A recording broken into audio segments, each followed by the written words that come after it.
All right, hello everybody, welcome. Thank you all for coming. My name is Stacey Matlin. I'm the director of the Transit Tech Lab, a program that enables transit agencies to access leading mobility technologies to make New York City the global leader in public transit.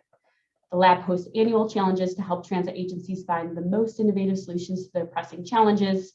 And this year we have two open challenges that we'll be discussing today. During today's info session, we'll provide an overview of the Transit Tech Lab, provide more information about the two open challenges to guide your applications, hear directly from transit agency leadership who will provide more context about the challenges, and then we'll have time for Q&A. And just a housekeeping note, you'll note that you can only chat one of the hosts, that's either me or Natalia Quintero. Please direct all questions to Natalia and she will help direct questions at the end. If for some reason we do not answer your questions during the session, we will review and post them online on our website by the end of next week. So for a bit of context about the Transit Tech Lab, we're housed under a broader public-private partnership called the Transit Innovation Partnership, which is a partnership between the Partnership for New York City, which is a nonprofit dedicating resources to advance opportunity and innovation in New York, and the MTA, which is North America's largest transit system. And since 2018, the MTA has used the Transit Tech Lab as a tool to work with the most innovative companies in an expedited fashion. While the program started with the MTA, and the MTA has been leading the way, the rest of the region has followed. And we now work with all of the leading transit agencies in the region, which is the MTA, New Jersey Transit, New York City Department of Transportation, and the Port Authority for New York and New Jersey.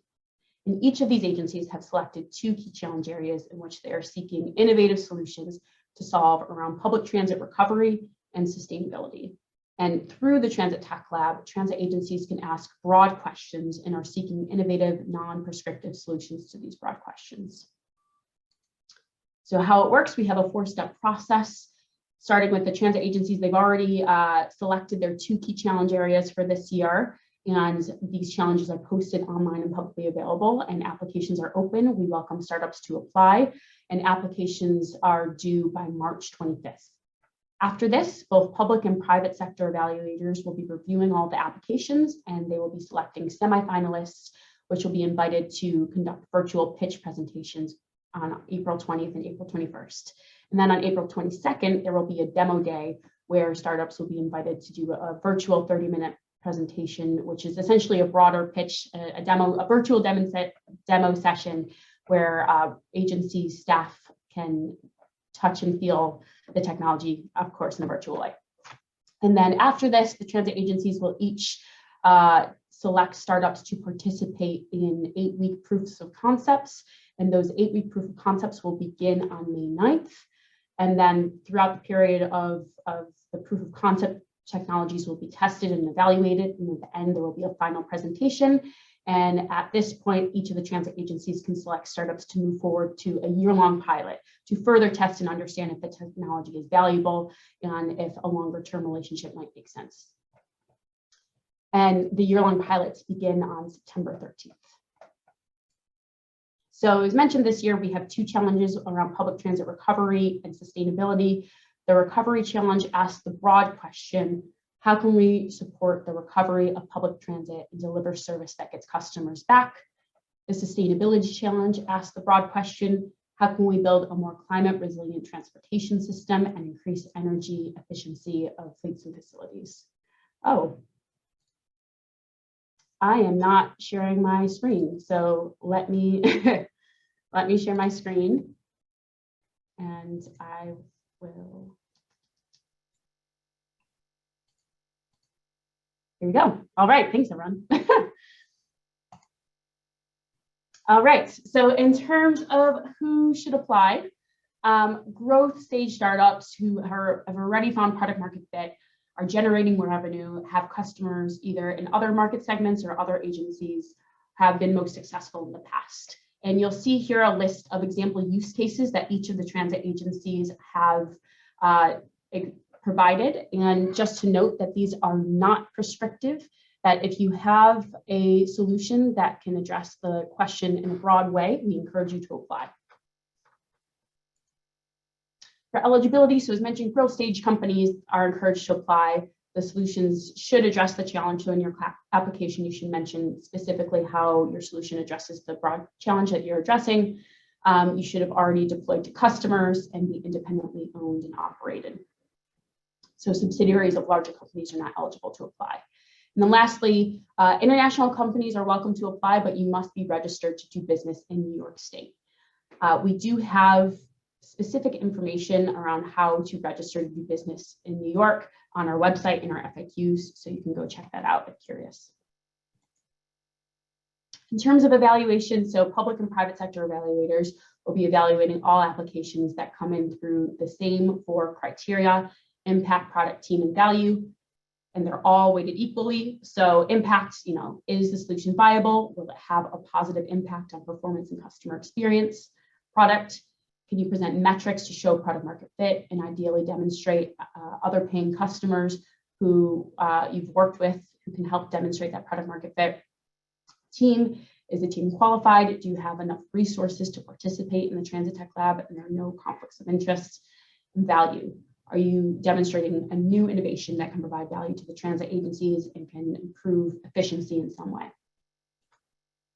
And then what do you get? So we've heard from entrepreneurs in the past who have gone through the Transit Tech Lab that they would not have engaged with the public sector without the Transit Tech Lab, specifically because as a startup with limited resources, it can be challenging to win work with public agencies, as sales cycles can be long and it can be time and resource intensive.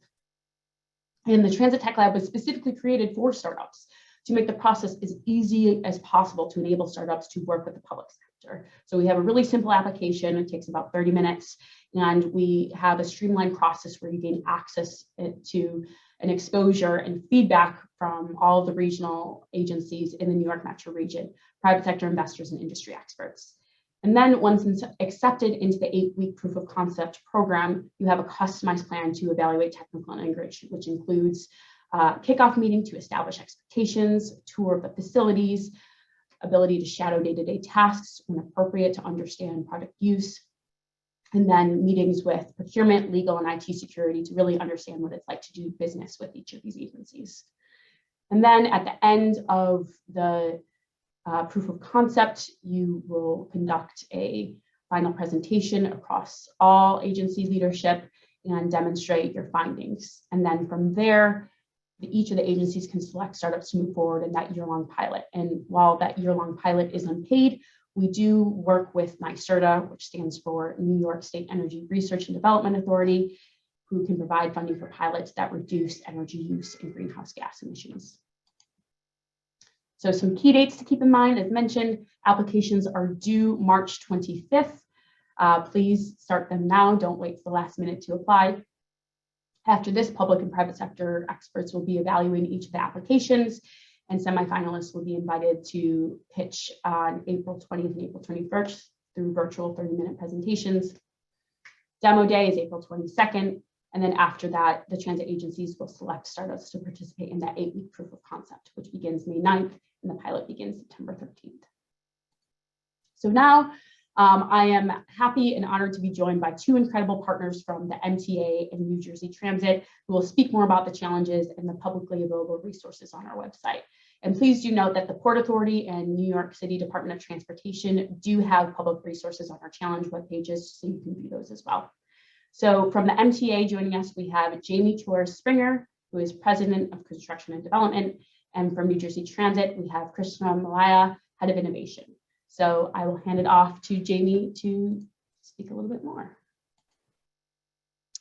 Great. Thank you, Stacy. Hi, everyone. It's really a pleasure to have a couple of minutes with you. I do see some old friends on here. So very pleased, and obviously some new friends as well. I really want to start by emphasizing how invested we are as the MTA in innovation and in the value of processes like this. This is, as we often say, not your grandfather or grandmother's MTA. We are really deeply committed to finding ways to innovate and use technology to improve our service, reliability, and the safety of our passengers. And I think this is a great opportunity to do that. We're so pleased that you're participating. And just, I personally have not sort of been, had a long public sector career. And so I'm pretty accustomed and have in fact worked with some of your firms over the years in one way or another to bring innovation into public-private partnerships. And so really glad so many of you have responded and that I have an opportunity to spend a couple of minutes with you.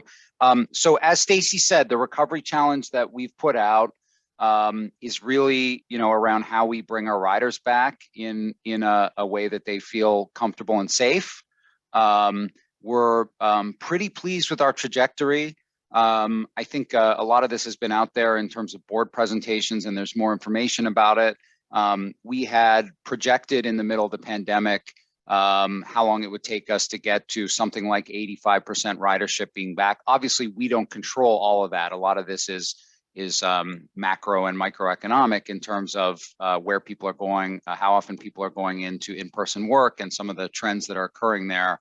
But the parts that we control, we had a set of projections. We were right along the trajectory of those projections up to something like, let's say, I'm going to get the numbers a little wrong, but something like 60% ridership before the Omicron surge had a bit of a dip in December and January, but are really back up now. I think we've consistently hitting 3 million average daily riders on the system, out of pre-pandemic levels of sort of 5.5, 6, depending on how you measure it. And we're on a trajectory, and we've done lots of things. You've seen the fare promotions and the pilots.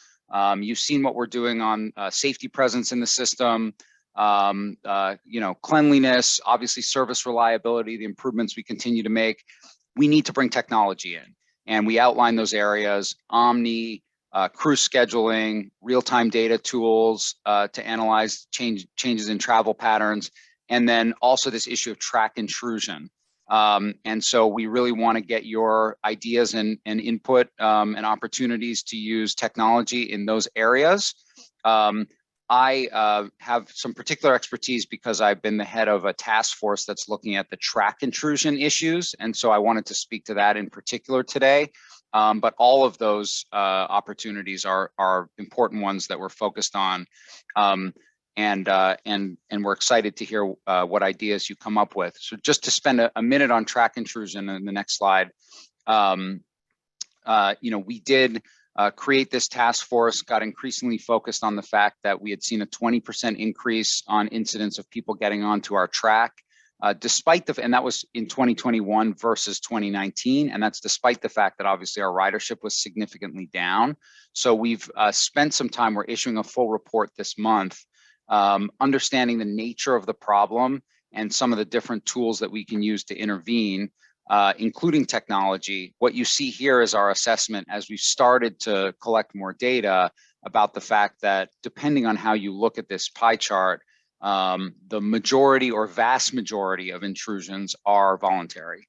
And it really has to do in the majority of times with people doing frankly dumb things that they shouldn't be doing, like going onto the track to retrieve a cell phone, or we found that there are occasions when people get on the get into the station on the wrong platform and don't want to go back up, and so they cross to get to the other platform.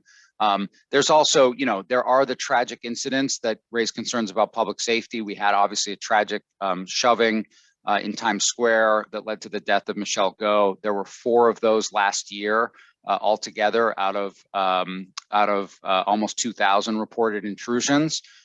Clearly 4 too many. Also incidents of self-harm, where we've seen relatively small number of suicides and attempted suicides out of the total number of reported intrusions, but the collisions, 25% of them were suicides or attempted suicides. And then we also have, incidents of mental illness, intoxication. So, it's not one problem. It's a variety of problems, and that means we need a variety of solutions. And on the next slide, we're just giving you an overview of what we recommended and are proceeding with. The low-hanging fruit is customer communications, emphasizing the importance of staying off the track, and being safe. Also partnering with the NYU Department of Psychiatry to develop new messaging around suicide prevention. Not a field I have expertise on, but a place where there is a lot of opportunity, because just the basic understanding that I've come to gain on it is that often is an impulsive decision. It's not a premeditated decision. And so relatively small nudges that we can make within the system. Talked about things like calming lighting, and also messaging, new national 988 number that reaches a crisis counselor that's coming out. These relatively small interventions can actually dissuade someone from making that impulsive decision. We have a number of operational moves that we're making. Before I get to technology, you all probably have seen the subway safety plan that the mayor and the governor and we at the MTA are proceeding with, which involves getting more NYPD presence on platforms and more social services workers helping us to work with both people suffering from mental illness and also the homeless population that we've identified in the system. But operationally, this is where we get to you. We think we can do more in terms of incident response and incident management. We now have CCTV cameras on every platform, 472 stations. I think there's over 2,000 cameras, but I might get that slightly wrong. And we also have committed to piloting front-facing cameras in the trains that are relatively high resolution, where we actually have an initial proof of concept happening on one train on the L line right now. So the big question here is, can we use this data to provide relatively real-time analytics, and that probably involves machine learning and AI as well, to alert us so that we can be responsive to incidents of track intrusion, but also other incidents of disruption and safety risks that are in the station that cause people to not feel safe, which is one of the main drivers we've learned of why people who haven't yet come back to the system are not coming back to the system. We did survey a whole lot of people and found that what I just referred to is true, which is people that haven't come back at all are citing safety concerns. People, as they come back, are less likely to cite safety concerns, but we do have to get people back.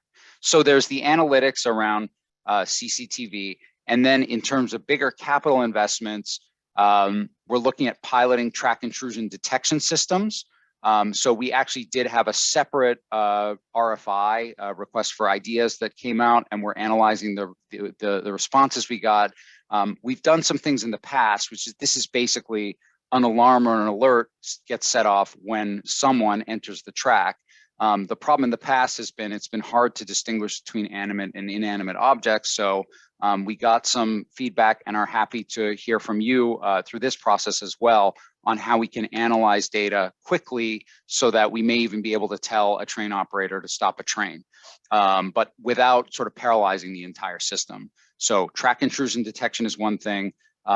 We also are piloting platform screen doors. We've announced that we're going to do that at 3 stations. And are beginning to work on the capital program for that. So a lot here, and I hope you can see a lot of this can really be infused with technological innovation, and this is where you all come in.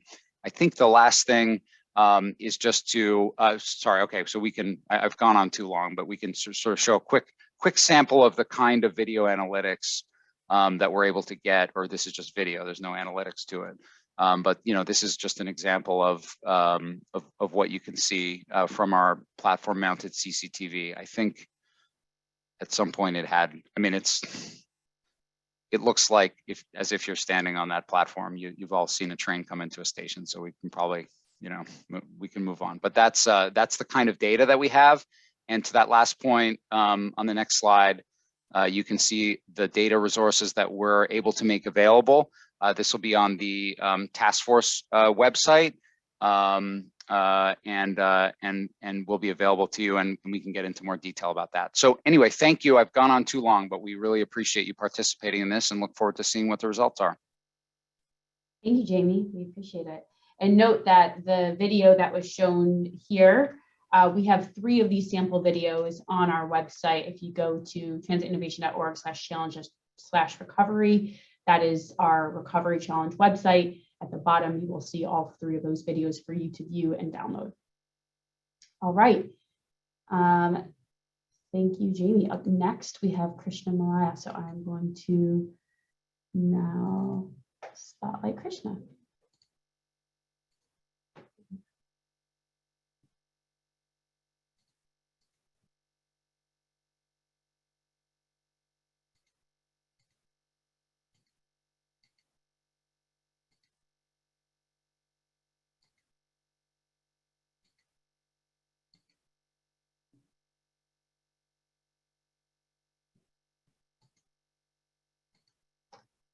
Give me 1 second.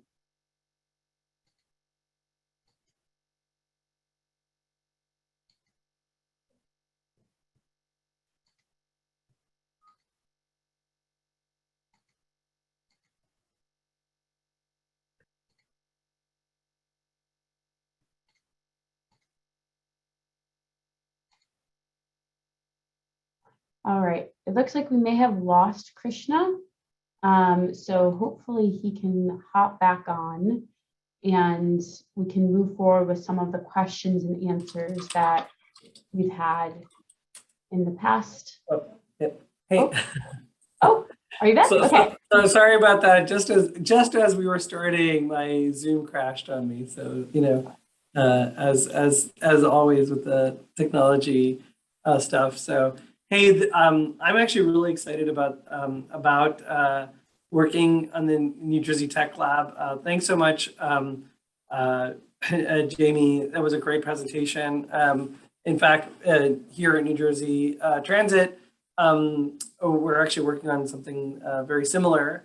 I'm Krishna Mayala. I'm the head of innovation here at New Jersey Transit. We truly believe in innovation. I've actually come on from a startup myself here at New Jersey Transit, and we're looking forward to the exciting things that you guys are going to be presenting and putting together with the New Jersey with the Transit Tech Lab. And so the big things that we're, some of the challenges that we're actually taking a look at, same thing, which is, how do we bring ridership back, right? And taking a look at different ways that we can actually bring that ridership. We're probably about the same, probably around 65%, but we're actually seeing a lot more people work from home. And as the Omicron variant went down, we're seeing a lot more people, go back to work. So we're excited about having that, but still people are hesitant to get back on the train. And some of the things that we were really just taking a look at is one of the challenges that we're thinking about from a sustainability aspect is that you probably just saw on the news that we had damage from the snowstorm that just came through and took out one of our lines.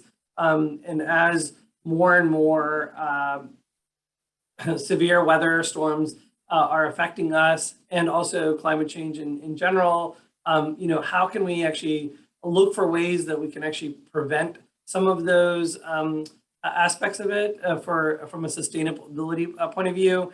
And the resources that we were thinking about is looking at our GTFS feeds, taking a look at what are the effects of it, where our lines will not be available because due to flooding.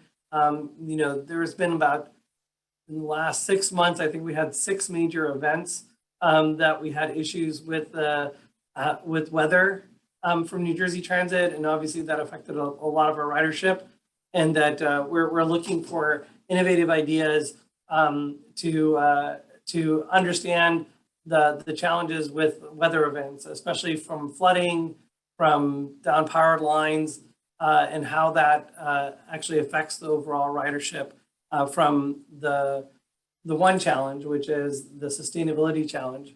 And we do have the second thing that we actually have in place is that later towards the end of the year, we'll actually have 8 zero emission buses that we're procuring. And by the end of the year, those buses will be available. So, we are looking for ways that we can manage the electric buses on that pilot from different tools that might be available to understand about charging, range, really trying to make sure that people feel comfortable regarding this new technology that we have that we're putting together. And then the other aspects that we have is that we've got a lot of resources, here in our system where we're really trying to take a look at ridership. We're looking at different methodologies of a card system to help reduce cash in our system, because people can actually fill their cards in at 7-Elevens and other aspects of it, so that we're integrating that. And the other big thing that we're really taking a look at that we have is that we're working on a project for what we call Plan, Book, and Pay, where we're hoping to work with Jamie and our sister agencies so that we can create an app so that we can, so that somebody can actually do first to last mile transaction from their house, New Jersey Transit, MTA, all in one app. And so that's something that we're actually taking a look at to really try to help bring ridership back. And some of these are the data resources that will be available for you. And, we're looking forward to the ideas that you guys are going to bring forward to the Transit Tech Lab. Great. Thank you, Krishna. We really appreciate it. I'm going to. All right. And just a reminder, we're about to go into question and answer. We have some questions received ahead of time, but if you have questions now, please do chat Natalia in the chat box and ask any questions, and then she can direct questions afterwards. So for the people who submitted your questions in advance, thank you. We will be posting answers to specific questions on our website. However, broadly speaking, the questions fell under 4 main categories, which is data, solution types, Transit Tech Lab track record, and eligibility. So with data, there's been questions on, can more data be provided to help either train our AI systems or for XYZ use case. So please do note that, as mentioned, those 3 MTA videos have been added to our website. See the resources on the recovery challenge page. You can view them and download them on our website. And then also we have public data feeds that are publicly available from all of the transit agencies listed on our website as well. If there are additional data requests, either if they're publicly available or not publicly available that you might need to complete a proof of concept for a pilot, please do mention this request in your application. In terms of solution types, we've had a few questions around, which challenges are the most important? Is XYZ innovation eligible? So as mentioned, the use cases on our website are examples that transit agencies have proposed. However, these are not prescriptive. The challenges that we list are all top priorities, and we encourage entrepreneurs to present innovative out-of-the-box solutions through their application. So any solution that addresses the challenge statement is eligible to apply. Moving on to the Transit Tech Lab's track record, both for scaling solutions and for startups being able to receive grant funds for pilots. So in terms of scaling solutions, of the 15 companies that have been selected to complete pilots with regional agencies, 5 have gone on to deploy technologies in a commercial capacity. And then also note that of those other 10 companies, 8 are still in the pilot phase and have yet to be fully evaluated for scaling in a commercial capacity. For grant funds, so in regards to examples of how startups were able to take advantage of NYSERDA grant funding in the past, please note that NYSERDA, New York State Energy Research and Development Authority, is a state agency and they're focused on energy research. So the application must show how you're reducing greenhouse gas or energy emissions in some way. And so if a company is selected for a year-long pilot, you can apply to NYSERDA for grant funding. In the past, startups have used NYSERDA funding to integrate software tools, conduct surveys, train agency staff, and install hardware. So each funded project demonstrated how their product could reduce energy use, greenhouse gas emissions, and outline key deliverables to demonstrate how completed work can make transit more efficient and sustainable. And then lastly, around eligibility. So yes, international companies are welcome to apply, but must be registered to do business in New York State. Step-by-step instructions are available on the FAQ on our website. We see growth stage companies with existing post-beta technologies, so we do not accept custom-built solutions. Subsidiaries of larger companies are not eligible to apply. And yes, you can submit multiple applications or multiple solutions, but we just request you submit separate applications. All right, Natalia, do you have any additional questions that have come during this session? Yes, we have a few questions. So for Jamie, one question is around the relevance and interest in real-time passenger information.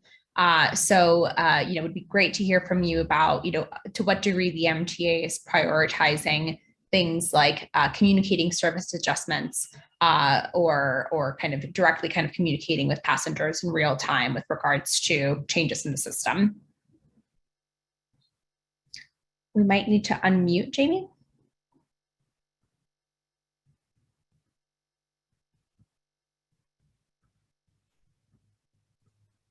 All right.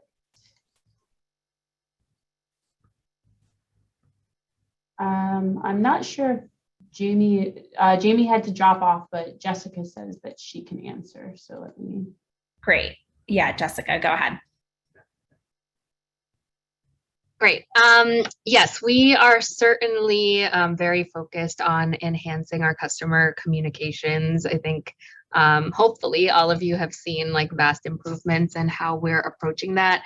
We are really interested in being able to provide real-time and very targeted information, not only about service changes, but for example, with the focus on safety, even letting customers know, like we have enhanced PD presence at this station. If you see anything out of the ordinary, feel free to, let those folks know, things like that. So definitely a focus for us. Thank you, Jessica. Krishna, did you want to share your perspective on this from New Jersey Transit?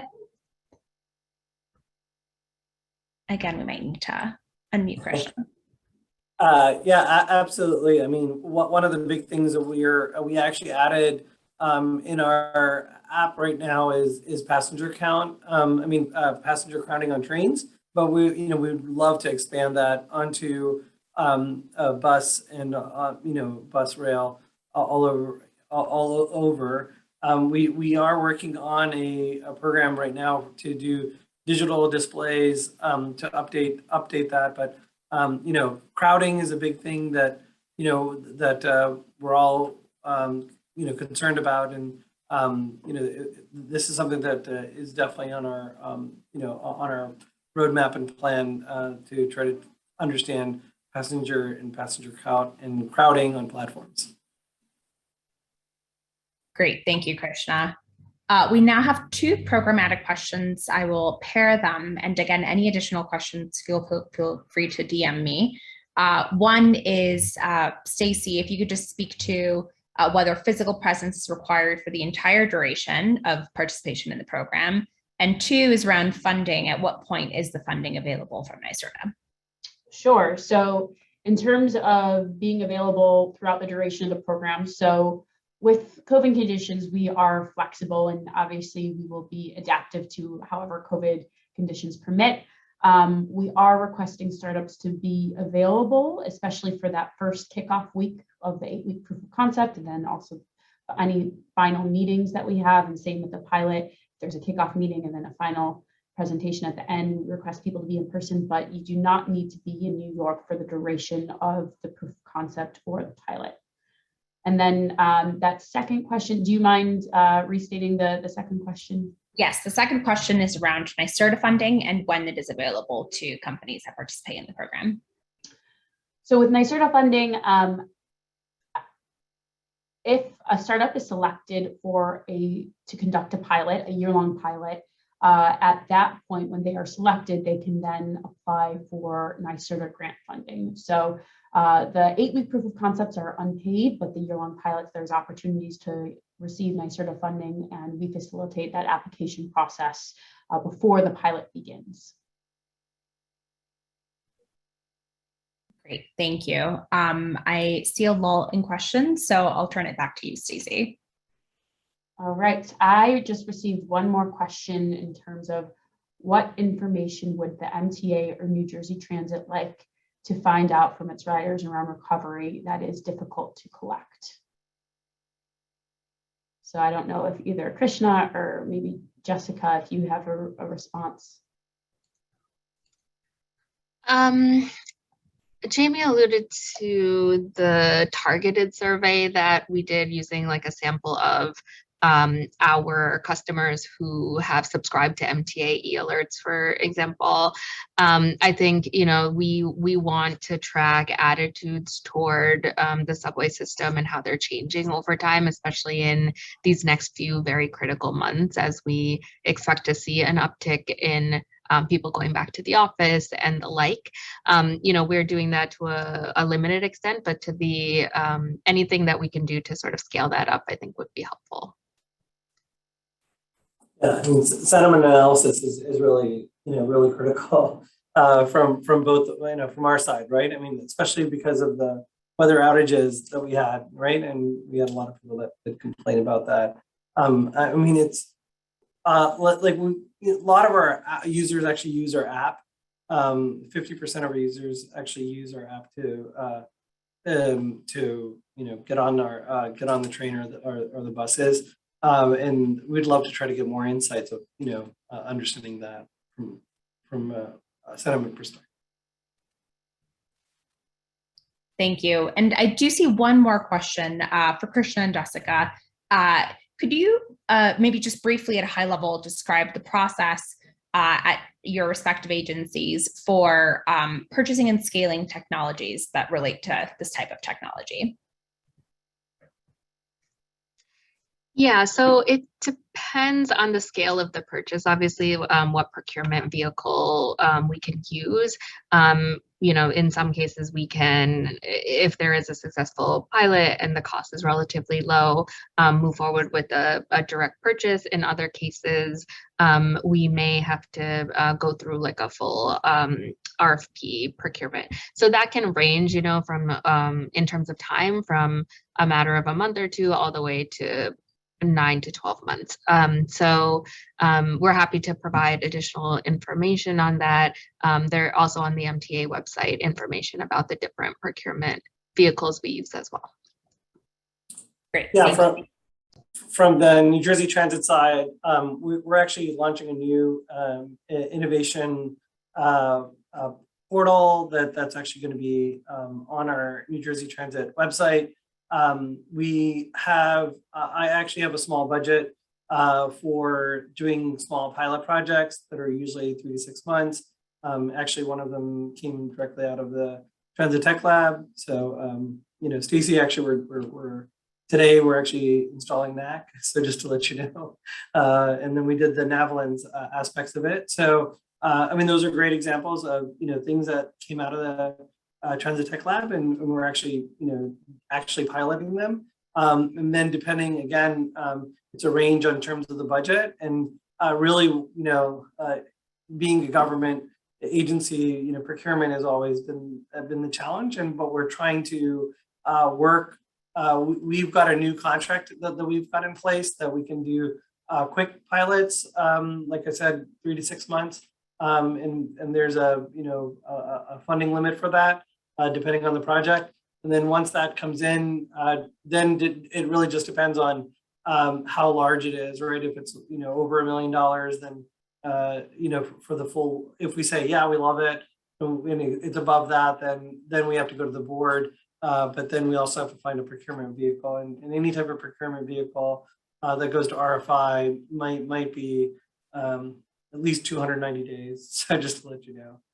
But that's the whole reason why we do the POC, and then we can start to put that together. But if we can find a co-op or other aspects of it, there might be an easier vehicle to bring you on board, or work with an existing agency if we can get you on a NASCO schedule or some other type of government schedule. So if you've already worked with the government agency, it's very easy. It's a little bit easier to bring you on board. And maybe it'll be about 6 months. So I hope that answers your question.